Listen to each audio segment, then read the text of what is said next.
Bonjour, je m'appelle Anaïs et je suis chargée de recrutement et d'accompagnement. Je travaille dans une agence de travail temporaire en insertion, donc j'accompagne des personnes vers l'emploi. Du coup, au quotidien, on suit les intérimaires, on les délègue en mission, on les suit sur les chantiers pour voir si tout se passe bien pour eux. On fait des entretiens tous les 6 mois pour voir les évolutions possibles et les formations qu'on peut leur proposer aussi.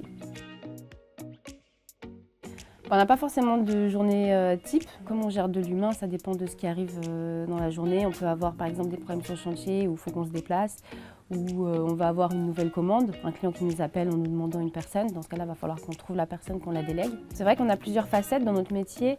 On travaille sur la partie intérim, tout ce qui va être contrat, client, donc on se déplace beaucoup pour voir les clients, mais aussi sur la partie sociale, donc c'est-à-dire qu'on travaille beaucoup avec les missions locales, avec France Travail, avec les associations, travailleurs sociaux, même on va aller dans les foyers, voilà, et on se déplace aussi beaucoup sur les chantiers pour faire les suivis de mission des intérimaires.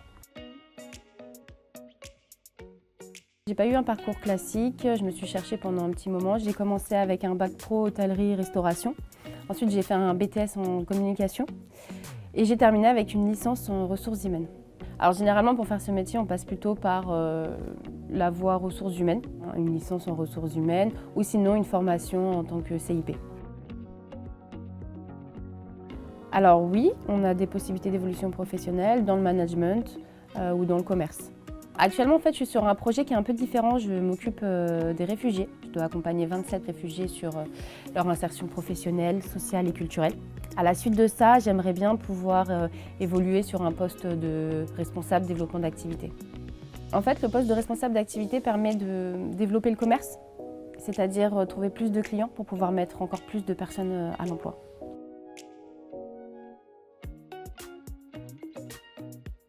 Alors oui, j'aime beaucoup mon métier et je suis assez fière au quotidien d'expliquer ce que je fais. C'est un métier où on a beaucoup de relationnel, que ce soit avec les intérimaires, avec les clients. Nous, notre petite satisfaction, on va dire, c'est quand on a quelqu'un qui vient nous voir, qui est en difficulté financière, qui a besoin de travailler et qu'on arrive à lui trouver un emploi stable, où ça se passe bien avec le client et qu'il arrive à avoir une longue mission.